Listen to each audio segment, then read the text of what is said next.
développer un grand thème, comment naissent nos décisions. Voilà, nous allons les découvrir ensemble.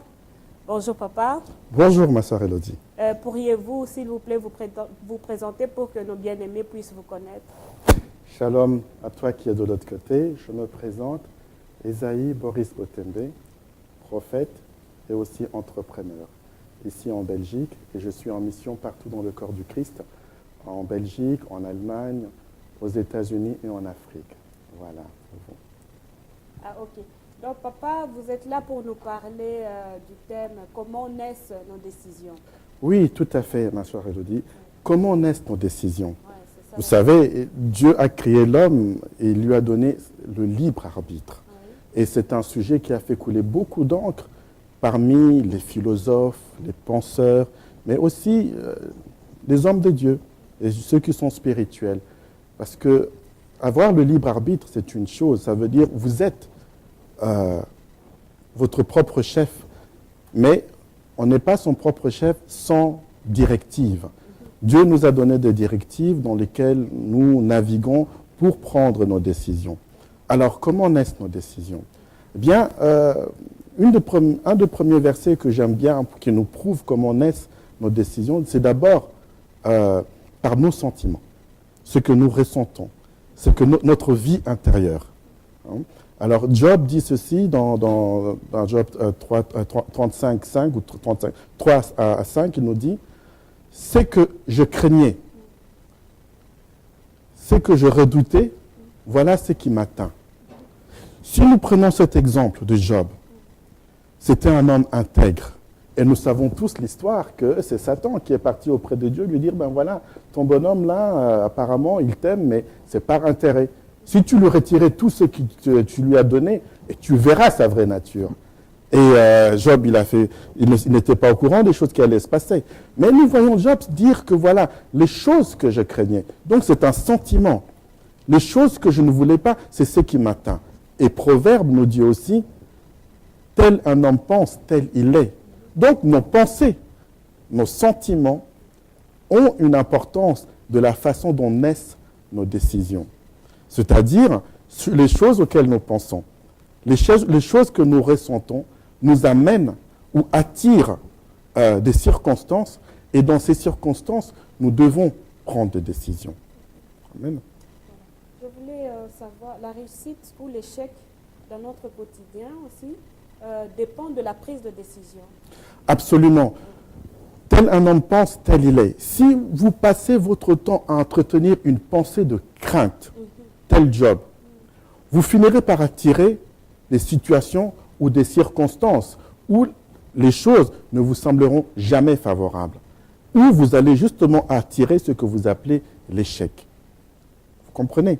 Donc, si je pense, et que c'est pour cela que j'aime bien Job, j'aime bien Josué 1, voici, je mets devant toi la parole, médite-la jour et nuit.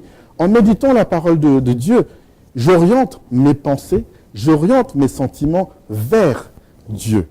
Si la parole me dit que Dieu est apte et capable de résoudre des situations, des problèmes, alors mes craintes, mes angoisses s'évanouissent. Parce que je sais que j'ai un Dieu. Je sais que celui-là, il pourvoit à mes besoins. Et j'attirerai au contraire des situations où les choses me sembleront favorables, où je prendrai des décisions favorable parce que j'entretiens une pensée, j'entretiens des sentiments qui me poussent à prendre des décisions selon les choses sur lesquelles je médite. Je vais prendre un exemple, souvent, ne le prenez pas mal, souvent les sœurs, les femmes en général, ont cette aptitude à s'imaginer le pire avant même que les choses n'arrivent. Vous savez, une fois que vous êtes happé par un sentiment négatif, vous la ressentez en vous. Vous avez peut-être des douleurs dans le cœur, dans le ventre, ça se manifeste. Vous transpirez. Et c'est comme si la chose était en train de vous arriver. Or, il n'en est encore rien. Ce n'est que la pensée que vous faites ou que vous entretenez sur une chose. C'est seulement les femmes qui ressentent ce genre de sentiments. Bon, ne le prenez pas de cette façon misogyne. C'est que je suis... Vous avez parlé de sœurs. Oui, je dis ça parce qu'on a pu constater que chez la femme, cette aptitude à peindre, oui. à dramatiser et plus développer, ce qui est un peu normal, parce que la femme est plus sensible au niveau de l'esprit. C'est pourquoi dans Éphésiens, on nous dit, prenez toutes les armes spirituelles et revêtez-vous du casque du salut. Pourquoi? Parce que les pensées qui nous rentrent, c'est celles que nous entretenons. Et c'est celles qui vont nous pousser à prendre des décisions contraires à ce que nous avons besoin. Si j'entretiens une décision contraire ou négative face à une situation, il suffirait que quelqu'un me regarde d'une façon, j'aurais l'impression qu'ils sont au courant de la chose que je pense, et que la chose que je pense est peut-être réelle, et qu'ils le savent, mais personne ne veut me le dire. Et s'ils le savent, je dois réagir en fonction de ça. Or, tout ça, c'est comme un vrai cauchemar. Vous avez déjà fait un cauchemar, je crois que c'est arrivé à tout le monde. C'est vrai, les enfants de Dieu n'en font plus, heureusement. Mais de temps en temps, dans notre enfance, le cauchemar est naturel et nous aide à développer notre être intérieur. Dans le cas d'un cauchemar, vous dormez, vous rêvez que vous avez un accident, que vous tombez. Et dans votre chute, vous avez des palpitations. Vous transpirez à grosses gouttes et vous vous réveillez. Mais les palpitations continuent, la sueur est bien là. Et vous vous dites, vous ne savez pas à la première seconde quand vous vous réveillez si ce que vous venez de vivre est réel ou pas. Eh bien, c'est comme ça avec nos pensées et nos sentiments. Et dites-vous, c'est en fonction de ces sentiments et de ces pensées que nous allons des fois baser nos prises de décision. N'oubliez pas, si je peux me permettre, la Bible nous dit encore, c'est de l'abondance du cœur que la bouche parle. Voilà. Tout à fait. Dites-moi, il y a certaines personnes qui ont du mal à prendre une décision eux-mêmes. Ils ont besoin de certaines personnes pour les aider à prendre des décisions. C'est pertinent ce que vous dites, parce que nous le voyons bien, une prise de décision n'est pas une chose anodine. Si vous êtes manager d'une grande compagnie, vous avez besoin des conseillers pour prendre une décision dans ce que vous allez faire. Que vous soyez PDG ou une personne qui gère une famille ou même une petite affaire, même pour votre vie quotidienne, vous avez besoin d'avoir un modèle de pensée pour prendre des décisions. Voyons. Alors, que voyons-nous des fois? Je vais citer dans les cas dans le monde, comment certaines personnes, même des grands PDG, on ne se cache pas, comment ils prennent des décisions. Eh bien, il y a des gens qui se basent sur l'astrologie, les astres.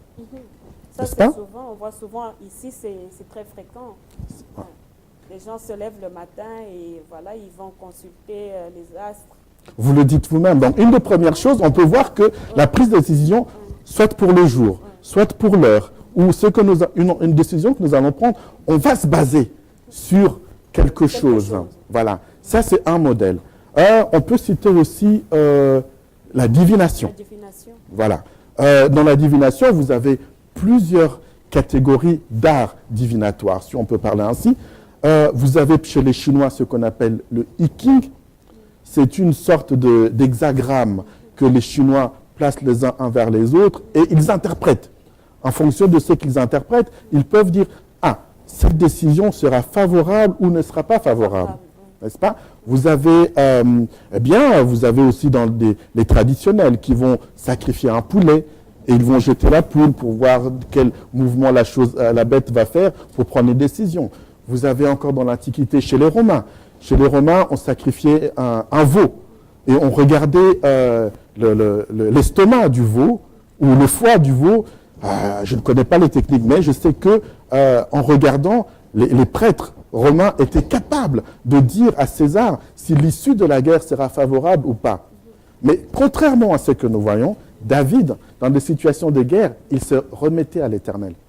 Maintenant, expliquez un peu à nos bien-aimés qui vivent ce genre de problèmes et qui ne savent pas comment prendre des décisions. Puisqu'on a parlé, il y a certaines personnes qui vont consulter des astres, des autres des divinations, mais nous, en tant qu'enfants de Dieu. Bien, en tant qu'enfants de Dieu, nous avons plusieurs choses, des bonnes et des mauvaises. Je vais commencer par les mauvaises, puisqu'on est parti du mauvais du monde pour aller vers ce qui est divin. Bien, on a parlé de divination. La divination prend différentes formes.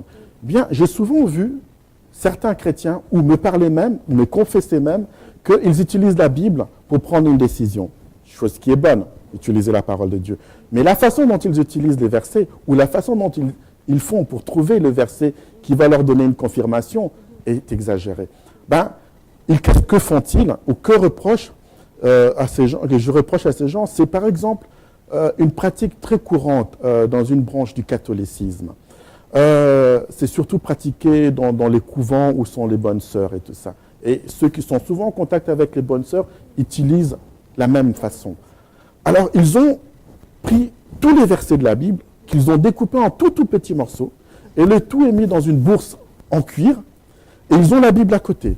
Alors, ils se disent, voilà, pour telle décision, je vais me poser la question mentalement, et je vais piocher. Et quand j'ai un verset, en fonction du verset, je vais savoir si la décision que je vais prendre correspond ou bien ou pas.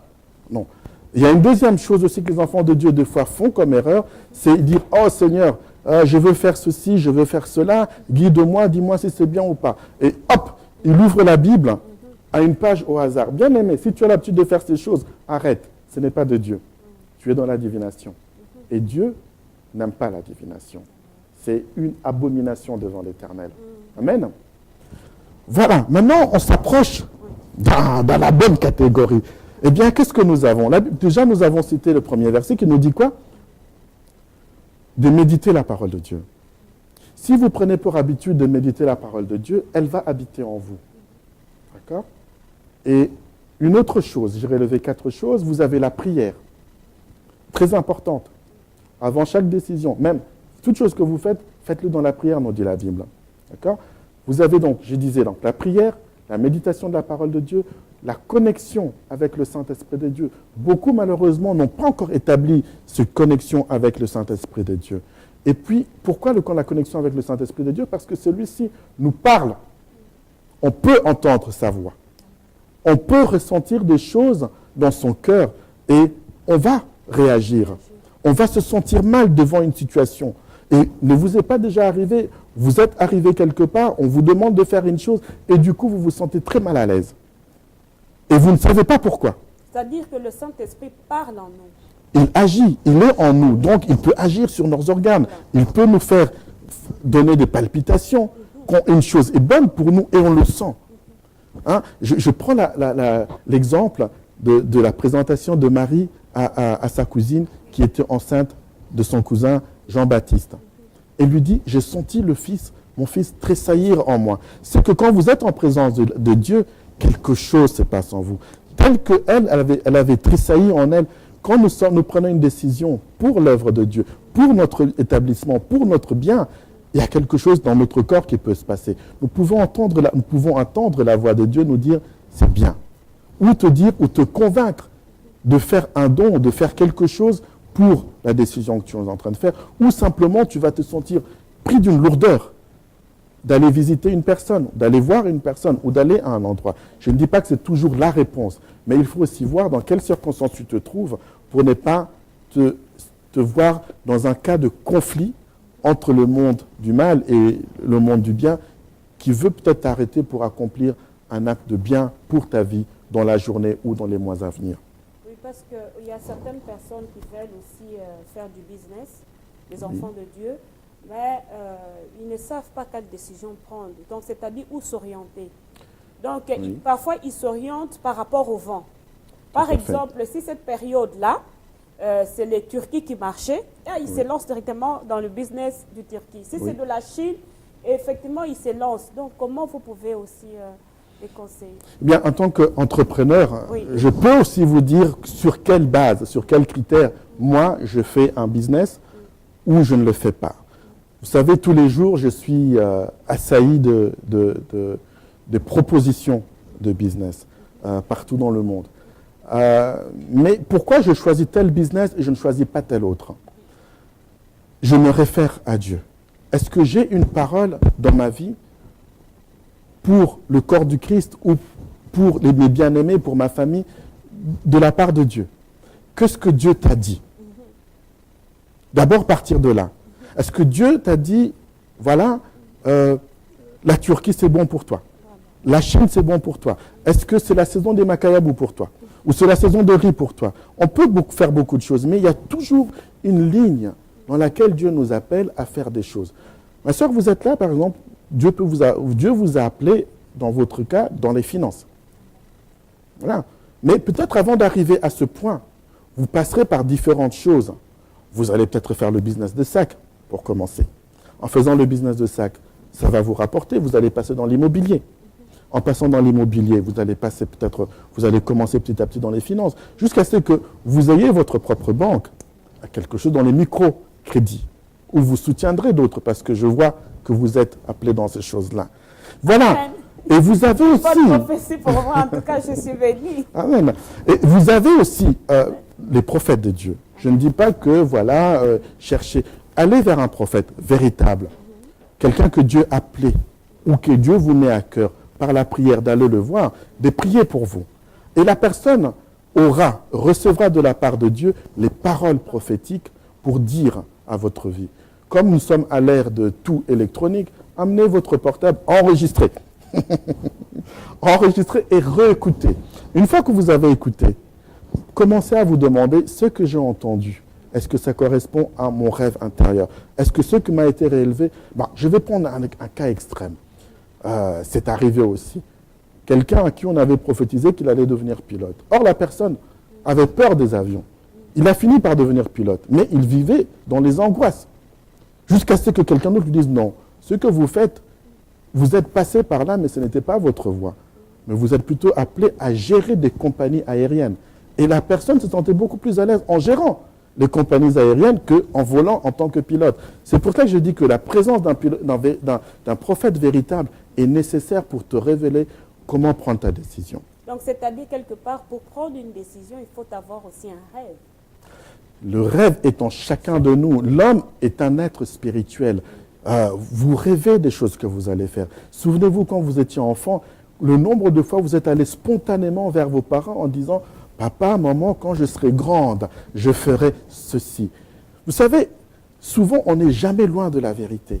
Les gens disent « Oui, mais moi, je disais que je voulais devenir pompier. Moi, je voulais devenir chauffeur de bus. » Mais vous ne savez pas que peut-être derrière l'idée de chauffeur de bus, il y a un bâtisseur d'automobile qui sommeille en vous. Vraiment. Voilà. Puisque vous parlez, on parle du business, vous dites que vous êtes homme de Dieu. Oui. Vous êtes homme de Dieu, vous êtes prophète, vous avez reçu le ministère prophétique, c'est ça? Tout à fait. Entre-temps, vous faites du business. Et oui. Comment vous combinez les deux? Bien. Je sais que pour l'instant, c'est très courant de croire que si on est appelé à servir Dieu, on doit rester dans le sein de saints. Rester dans le temple, ne jamais sortir dans la cour, ni jamais aller au parvis, et ne jamais dépasser le parvis. Oui, parce que c'est ce qu'on entend aujourd'hui. Il y a certaines personnes qui disent que Dieu les a appelés temps plein. Oui. Ils ne peuvent pas faire autre chose. Donc, c'est-à-dire qu'ils se nourrissent que dès l'évangile. Est-ce que vous êtes d'accord avec moi si on dit que Dieu est omnipotent? Oui, ça, je suis d'accord. Omnipotent, ça veut dire qu'il est capable de faire plusieurs choses. Tout à fait. Mais vous, vous êtes créé à l'image de Dieu. Vous êtes appelé à représenter Dieu. Comment pouvez-vous limiter un Dieu omnipotent en quelque chose de limité? Ma sœur, pour vous dire vrai, Dieu nous veut partout. S'il est omniprésent, il est omnipotent et omniscient, nous sommes faits à son image. Il suffit de demander à celui qui t'a créé comment je peux opérer dans l'omnipotence, dans l'omniprésence et dans l'omniscience. Et Dieu attend justement des gens qui lui demandent le savoir, la connaissance. Et nous périssons malheureusement beaucoup à cause de manque de connaissance. Amen. On pourrait, si je peux reprendre un autre exemple typique, Paul, une fois qu'il avait été, son ministère a été révélé par Ananias. Il est parti pendant presque 20 ans. Cet homme, il avait un don, un métier. Il a exercé son métier pendant 17 à 20 ans. Il ne croyait pas en Dieu, s'il croyait en Dieu. Il ne parlait pas de Dieu, s'il parlait à Dieu. Mais c'était un entrepreneur. Je veux prendre le cas de disciples. Au moment où Jésus appelle les disciples, alors qu'ils étaient sur le bord, sur le lac, en train de pêcher, il s'agit des pêcheurs. Eh bien, les pêcheurs doivent posséder un bateau, doivent posséder des filets, doivent posséder des ouvriers qui travaillent avec eux. S'ils possèdent des ouvriers, ça veut dire qu'ils doivent les payer. C'est une entreprise. Jésus a appelé des entrepreneurs. Jésus n'a pas appelé des gens qui étaient assis sous un arbre, qui attendaient le salut. Jésus a appelé des hommes qui étaient actifs dans la vie. Et Jésus attend des hommes actifs pour servir dans le champ. Comment allons-nous nourrir les gens? Comment allons-nous donner du travail aux gens si nous-mêmes, nous ne sommes pas entreprenants? Mais la Bible dit vanité des vanités, tout est vanité. Hein? C'est ce qu'on nous fait comprendre. Comment pourriez-vous expliquer ces versets? Tout est vanité, absolument. Nous entendons aussi que l'argent est la racine de tout mal. Voilà, c'est ça. N'est-ce pas? Oui. D'accord. Mais si on parle de l'argent, là, vous m'avez provoqué parce que je deviens expert monétaire, là. Vous voyez? Dans le livre de Genèse, au chapitre 2, verset 3, alors que Adam venait d'être créé et ne connaissait rien, il n'y avait ni Gucci au paradis, ni Louis Vuitton, ni autre magasin de luxe, ni même besoin d'acheter. Mais Dieu lui révèle une chose, en un verset. Il dit, au pays d'Avila, il y a de l'or, et cet or est pur. Qu'allait-il faire avec de l'or? Or, si nous regardons bien dans toute l'histoire de la Bible, l'or est la valeur refuge d'échange. Et ça l'a toujours été et ça l'est toujours aujourd'hui. C'est pourquoi quand Jésus dit, on lui demande de payer les impôts, il dit, montrez-moi la monnaie avec laquelle vous payez les impôts. De quelle effigie se trouve sur cet impôt? On lui dit, c'est l'effigie de César. Alors rendez à César ce qui est à César et à Dieu ce qui est à Dieu. Dans le temple, dans les anciens temps, on payait avec de l'or. Aujourd'hui, dans nos églises, nous payons avec de l'argent papier qui n'a pas de valeur. Mais Dieu exige de l'or, de l'argent, comme offrande. Nous allons revenir aux choses de Dieu. Et vous allez voir, l'or va prendre de l'importance. Et l'or, entre-temps, qui est une vraie valeur refuge, sera aussi la valeur refuge dans laquelle que Dieu va utiliser en ce temps-ci pour faire le transfert de richesse. Vous avez entendu quand dans la fin des temps, Dieu va transférer la richesse des méchants vers les justes. Eh bien, imaginez que demain, ce qui est déjà en voie de se faire, ce n'est pas une prophétie, c'est la chose qui arrive là, que le dollar, l'euro et toutes les monnaies du monde perdent leur valeur. Sur quel sera le refuge monétaire dans le monde? Ben l'or. Si vous possédez de l'or aujourd'hui, ben demain vous êtes une femme riche. Recevez. Amen. Voilà. Dites-moi encore une fois. La Bible dit, nous ne sommes pas de ce monde. Vous ne trouvez pas qu'en tant qu'enfant de Dieu, vous pensez qu'on a besoin de ce genre de choses? On a besoin de matériel, de belles voitures, de beaux maisons? Mais écoutez, absolument. Dieu n'arrête pas de dire depuis Ésaïe que les belles choses sont faites pour nous. Dans Deutéronome, il dit, vous habiterez des maisons que vous n'avez pas bâties. Vous aurez la meilleure nourriture de toutes les productions. C'est pour nous que c'est réservé. C'est pas au ciel. Quand vous dites pour nous, où c'est ici sur terre? Mais lui-même, notre maître, il dit quoi? Il dit que vous recevrez en ce siècle au centuple. Et vous recevrez aussi dans le monde à venir. Si je n'ai pas encore commencé à toucher au centuple dans ce monde, alors c'est qu'il y a un problème. C'est que soit la parole n'est pas juste, ou bien c'est moi qui n'ai pas aligné à la parole. Mais j'ai fait plus confiance à la parole d'être juste et que beaucoup de gens ont besoin d'être alignés à la parole. Permettez de faire une analogie. Si nous prenons Israël en tant que nation, je ne parle pas du peuple hébreu actuellement, mais je parle d'Israël comme nation. Les Hébreux de l'époque étaient dirigés d'abord par des prophètes, des juges, et ensuite ils ont réclamé un roi. Mais ce petit État avait un seul regard, et le regard était tourné vers Dieu. Et ce monde est à l'image de ce que le peuple élu de Dieu que nous sommes doit faire dans ce monde. Le royaume de Dieu ne descendra pas sur nous si nous-mêmes ne faisons pas un effort. Si nous ne sommes pas le sel de la terre, si nous ne sommes pas la lumière de ce monde, comment pouvons-nous être la lumière de ce monde si nous nous contentons des choses qui sont en dessous de ce que nous pouvons apporter? Moi, il y a une fois un homme de Dieu qui m'a dit, Dieu ne fait jamais de grandes choses, il fait des petites choses. Si Dieu ne fait que des petites choses, alors pourquoi a-t-il tant aimé le monde? Il fait de grandes choses, donc il m'a amené à comprendre que Dieu, en tant qu'esprit, il ne donne que ce qu'il a. Oui, donc, comme je suis esprit, et que je suis revêtu dans un corps. Toutes les prédications sur la prospérité et tout ça, ça ne vient pas de Dieu. Écoutez, c'est une erreur que nous avons commise dans les décennies passées. C'est vrai qu'il y a 4 décennies, 5 décennies, voire même 6 décennies, l'Église de Dieu était pauvre. Et c'est aussi le moment où le Saint-Esprit commençait à se révéler à l'Église. C'est en ce moment-là qu'à partir de l'Angleterre, de l'Irlande et d'autres pays, que le réveil spirituel s'est mis en place. Et ce réveil spirituel ne s'est pas accompagné directement avec une abondance matérielle.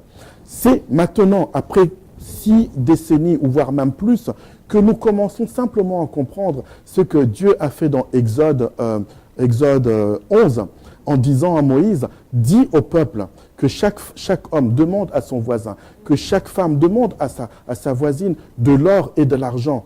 Et c'était le moment où le peuple de Dieu quittait l'Égypte. Nous avons vécu dans un esclavage spirituel.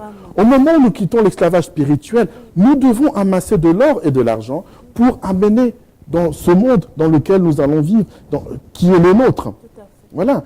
Et Dieu a en même temps donné un salaire de ces années des misères que le peuple de Dieu dans lequel a vécu. Et c'est vrai, quand les choses nouvelles adviennent, les gens ne comprennent pas le vent. Mais Dieu travaille dans un temps beaucoup plus long que le nôtre. Ce temps de dépenses ou de gaspillage est révolu. Maintenant, Dieu demande au peuple de Dieu de se rassembler et d'assembler de l'or et de l'argent pour entreprendre de grandes choses, pour asseoir le royaume. Comprenez-vous? C'est que on ne peut pas dire au peuple de Dieu, non, contentez-vous de votre travail où vous allez. Mais là où je vais travailler, si le patron est un sataniste, si là où je dépends de l'aide sociale, je n'insulte personne de dépendre de l'aide sociale, des fois c'est nécessaire de passer par là. Mais si l'aide sociale ne m'apporte pas un plus pour faire avancer ma vie, je dois cesser. Je dois être celui ou celle qui entreprend et qui donne. La Bible nous dit, vous avez été établis non pour emprunter, mais pour prêter. Alors, comment puis-je prêter si je reste petit? Dites-moi encore, quels sont les outils que nous utilisons venant de fausses doctrines? Bien, les outils, comme on a déjà mentionné tout à l'heure, eh bien, ce sont certains coachings qu'on donne aux gens, ou certains chrétiens vont chercher pour prendre une décision. Parce que la prise de décision n'est pas la chose la plus difficile à faire. C'est le passage à l'acte. Je décide de prendre une décision. Et quand je prends une décision, les premiers moments de la décision vont être difficiles parce que pourquoi? Je ne suis pas habitué à faire. Je dois m'habituer à cette nouvelle situation dans laquelle je agis pour moi-même. Et une fois qu'on s'est habitué à prendre cette décision, ça devient une habitude. Et une fois que cette habitude est installée, je ne vis plus ces choses-là. Voilà. Donc, comme je disais, la prière, la méditation de la parole de Dieu et être à l'écoute du Saint-Esprit. Certains me diront, mais moi je ne suis pas habitué à écouter le Saint-Esprit. C'est un travail trop lourd, je ne me sens pas digne. En fait, non. Le Saint-Esprit est toujours à côté de toi. Quand tu sens dans ton cœur que c'est la chose que tu veux faire, te donne des palpitations ou tu es mal à l'aise, laisse tomber. Reviens en arrière. Demande-toi. Consulte les hommes de Dieu dans ton église où tu es consacré, où tu y vas, si on peut t'apporter de l'aide. Voilà. Et j'encourage aussi de lire, de beaucoup lire. Il y a des situations dans lesquelles nous passons, où d'autres sont passés, ont laissé des traces. Comment agir? Il y a des manuels, des choses comme ça. On doit s'inspirer. Une chose très importante, si on doit parler de la procrastination. La procrastination, c'est l'effet de remettre au lendemain la décision qu'on doit prendre aujourd'hui.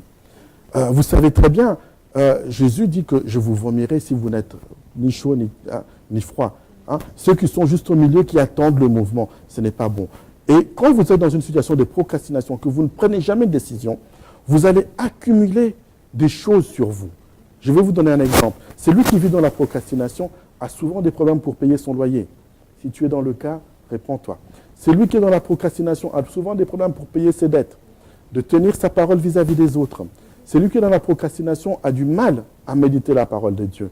C'est des esprits, c'est des situations dans lesquelles on s'est mis et qu'il faut prendre conscience que je suis une personne qui repousse toujours sa décision. Je suis une personne. Et suite à ça, vous allez voir, prendre des décisions de changer. Vous pouvez aussi vous aider à partir d'un agenda. Chaque jour, écrivez. Voilà ce que j'ai besoin. Et j'ai même une meilleure solution pour vous. Faites un livre de gratitude. l'année 2015 va commencer. Bon, certains agendas commencent au mois d'octobre. Prenez cette décision. Chaque jour de votre vie qui va commencer, prenez le temps le matin. Prenez un verset biblique qui, si c'est la prospérité dont vous voulez parler, ou dont vous avez besoin, ou si vous avez du mal à prendre des décisions, il y a des versets qui peuvent vous aider. Prenez 5 choses que vous voulez voir Dieu agir dans votre vie pour ces jours-là. Dites-lui simplement merci, je te rends grâce pour telle chose, pour tel besoin. Je te rends grâce, comme si vous l'avez déjà reçu. En faisant cela, vous inculquez à votre esprit l'art de la gratitude. Vous savez, Jésus, pour faire des miracles, il commençait toujours « Père, je te rends grâce ». Rendez grâce en toute situation. Rendez grâce même pour les choses que vous ne voyez pas, que Dieu a déjà faites. Et vous allez prendre des bonnes habitudes aussi pour prendre des décisions. En tout cas, merci beaucoup. Dites-moi, prophète, parlez-nous un peu de votre mission. Vous avez une mission un peu spéciale, une touche que Dieu a mise en vous. Tout à fait. Donc, jusque-là, j'ai servi dans le corps du Christ, Amen. ou dans mes missions, à faire le service. Mais là, Dieu me dit une chose très importante qui est basée sur le livre de Genèse, dont j'ai déjà cité plusieurs fois, d'élever les hommes et les femmes de Dieu pour amasser, pour justement être prêts à collectionner ou, disons, à amasser cet or. Parce que vous allez être utile dans le corps du Christ. Nous sommes comme les 10 vierges, les 5 folles et les 5 sages. Ceux qui entendent ma parole aujourd'hui et qui veulent faire le nécessaire pour commencer à amasser de l'or ne se trouveront pas dépourvus quand l'époux viendra. Quand on vous dira, venez, on va faire un sacrifice à notre Dieu, venez avec de l'or. Mais si vous n'avez pas cet or, où irez-vous? Et ça, c'est aussi prophétiquement parlant. À un moment donné, ce que nous donnons aujourd'hui à Dieu ne suffira pas. Non parce que Dieu a besoin qu'on lui donne beaucoup, c'est pour nous-mêmes. Pour passer à une autre étape de notre vie, pour quitter Égypte, où nous avons été en esclaves, non seulement physiquement, mais spirituellement, pour quitter Pharaon. Et regardez, dans la Bible nous dit qu'ils avaient trouvé faveur. Ça veut dire que l'Égypte de l'époque devait être immensément riche. Parce que les femmes allaient vers les femmes pour demander de l'or, les hommes allaient vers les hommes pour demander de l'or, et ils avaient trouvé faveur aux yeux des Égyptiens qui leur donnaient libéralement. Aujourd'hui, nous ne pouvons pas aller chez nos voisins demander, mais nous avons chacun un peu d'économie, un peu de travail. Mais si nous faisons un effort d'avoir un peu, au moment où Dieu fera ce transfert, comme ça va se passer aussi dans l'or, nous aurons cet or. Nous aurons une situation qui ne nous laissera pas en dessous, mais qui nous fera vivre au-dessus. Moi, j'encourage tout homme de Dieu, toute femme de Dieu, tout servant de Dieu, tout serviteur de Dieu, à ne pas se contenter simplement de rester dans le sein de saints, parce que ceux qui vivent dans le sein de saints doivent sortir. Et quand on sort, on doit avoir un impact, parce qu'on a été dans la présence de Dieu. Si on a été dans la présence de Dieu, on doit sortir avec des choses puissantes. On doit pouvoir être en mesure. Donc, comme je vous m'avez posé la question, quelle est ma mission? Je sors du sein de saint.